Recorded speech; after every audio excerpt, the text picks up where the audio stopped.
Well, I can't believe that we're getting close to the end of Chapter 4 already.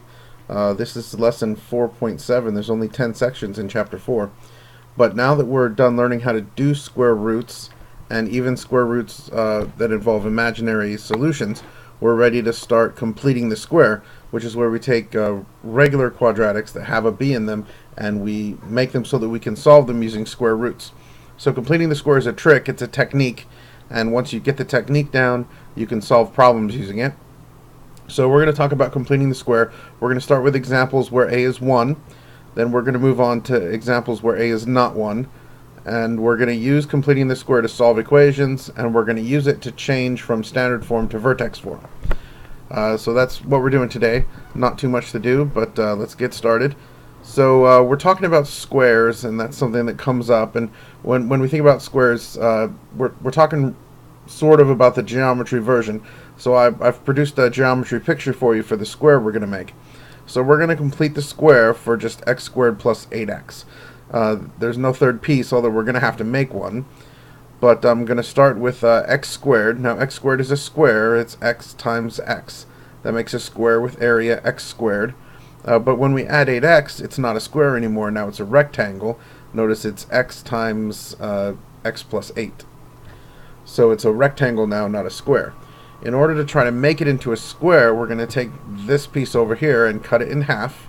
Notice it's 8 wide right now, which means we would cut it in half. It's two sections that are 4 each. So each of these is 4 times x. We're going to take one of these and move it down here. Now let me rotate it so it fits. And notice now we have what's starting to look like a square, but there's a section missing down here. Right? It's not fully a square yet. We haven't completed the square. We've just sort of implied the square. But the corner piece that's missing is 4 wide and 4 tall, which makes its area 16. So the missing piece here to make a perfect square is 16. And notice the square itself is x plus 4 times x plus 4. To summarize then, the corner piece area is half of the middle part, right? B was 8 in this example. So the area here is the square of 4. That is the square of half of 8. And the length, or the height, of the corner piece is just half of B. So we cut B in half to find the length, and then we square that to find the actual missing term. So notice the half of 8 winds up here once we've factored, and the half of 8 squared winds up here as the third piece in our trinomial. And that is completing the square. So you're actually producing this perfect square trinomial, which we've been talking about for a while. Notice the square on the front and the square on the back, and the middle is twice as big as the square root of 16. So let's do it again, but in an equation this time.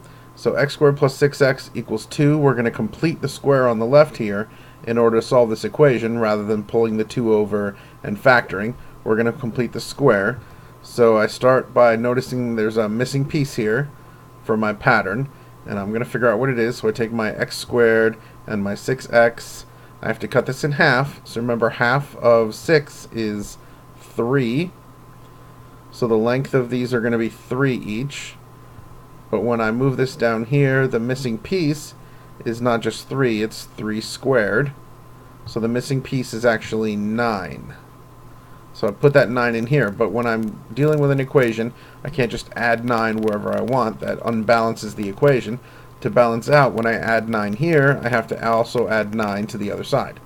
So I add 9 to both sides. Now that completes the square on the left. Notice this square is x plus 3 squared. And then the 9 on the other side makes that 11.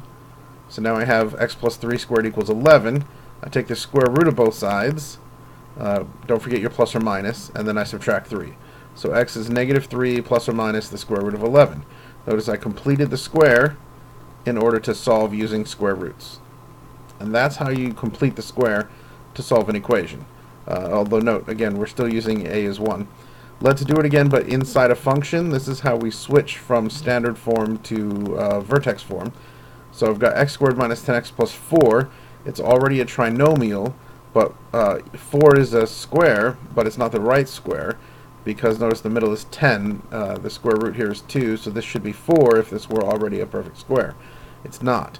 So I'm going to have to change it to make a perfect square. So I'm going to put the 4 out here where it's out of the way, because I'm going to find the third piece myself.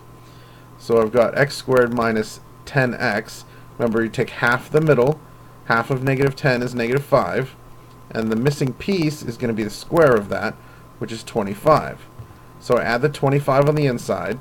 Now, since I don't want to add on the other side, since I'm using a function, when I add 25 to keep things balanced, I have to also subtract 25. Because if I add 25 and subtract 25, I haven't changed anything. In the middle here, this is my perfect square. It's going to wind up being x minus 5 squared. And then the negative 4 and positive 4 and negative 25 makes negative 21. And now we're in vertex form. Notice here's the square that I completed, although that changed the outside because I have to balance it out. So if a is not equal to 1, you're going to use the same process, except you need a to be 1 in order to properly, more easily complete the square. So what I'm going to do is actually factor out this 3. I'm going to ignore the negative 2. Right? I'm going to make my own third piece. But when I factor out the 3, I have to factor it out from b as well. So I bring that 3 out front. Notice I divide by 3, that makes 1x squared. 12 divided by 3 is 4. I'm leaving my third spot blank and ignoring the negative 2. I'm just leaving it over here for now. So I can complete the square here. I take half of the middle. Half of 4 is 2. And I square that. So that makes 2 squared is 4. But I need to subtract out here in order to balance so that I'm not changing anything. But watch out, because it looks like I added 4, but because the 4 is in these parentheses, it's multiplied by 3. The distributive property says this is the same as 3x squared plus 12x plus 12. So although it's a 4 on the inside, because of the 3 out here, what I actually added was 3 times 4, which is 12. So I have to subtract 12 on the outside, not 4. Because it's in the parentheses that are multiplied by 3. I actually added 12, not 4. So I add 4 on the inside here, which is the same. I subtract 12 to keep things balanced. This right here is our perfect square. That's x plus 2 squared. The 3 stays out front, and the negative 2 and the negative 12 makes negative 14.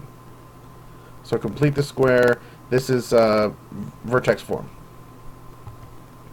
More examples. I need to write in vertex form. Here's an example. Notice a is not 1, so I'm going to factor out a 2. Notice I'm ignoring the 16, but I have to divide. The 12's on the inside, so it gets divided by 2 as well. Or the 24, sorry, gets divided by 2 to make 12. Half of 12 is 6. 6 squared is 36. There should be 36 here. Because of the 2, though, what I actually just added was 72, not 36. So I subtract 72 on the outside. The perfect square, then this is x plus 6 squared. Don't forget the 2. And then positive 16 and negative 72 makes negative 56. So it's in vertex form now. I completed the square. Let's do an equation. Excuse me. So this equation here, what I'm going to do is factor out the 5. So 30 divided by 5 is 6. Now I have to complete the square. Half of 6 is 3. 3 squared is 9. So that makes 9 over here. Although note, I added 9 on the inside. It's being multiplied by 5, which means this is actually 45. So I add 45 on the other side. That makes 53 over here. This perfect square makes x plus 3 squared. Now I divide by 5 and take the square root. Don't forget your plus or minus there, and subtract 3.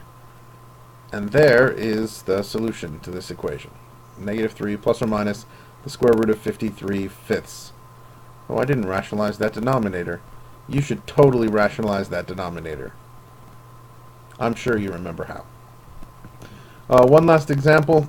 Here I have 2x squared plus 12x equals 3. I'm going to factor out the 2 again. This looks really familiar. I think we just did one very similar. Notice 6x is here. Half of 6 is 3. 3 squared is 9. So that's actually 18. I add 18 over here. This becomes x plus 3 squared. That's 21. So I divide by 2. I take the square root. And I subtract 3. So we did completing the square. Now remember, to complete the square, you take the middle, the b term, and divide it by 2. Right, that's an important number. The missing piece of the trinomial is half of b squared, but when you add that in the inside, make sure to balance it either by adding to the other side of an equation or by subtracting on the same side if you have like a function. And then when you actually factor it, you'll get that b over 2 in the parentheses as part of the perfect square. Alright, this video's, my recording thing has been cutting me off, so you can stop watching now. But I'm going to let this run because I figure if I let it run a little longer, I'll actually get through the summary.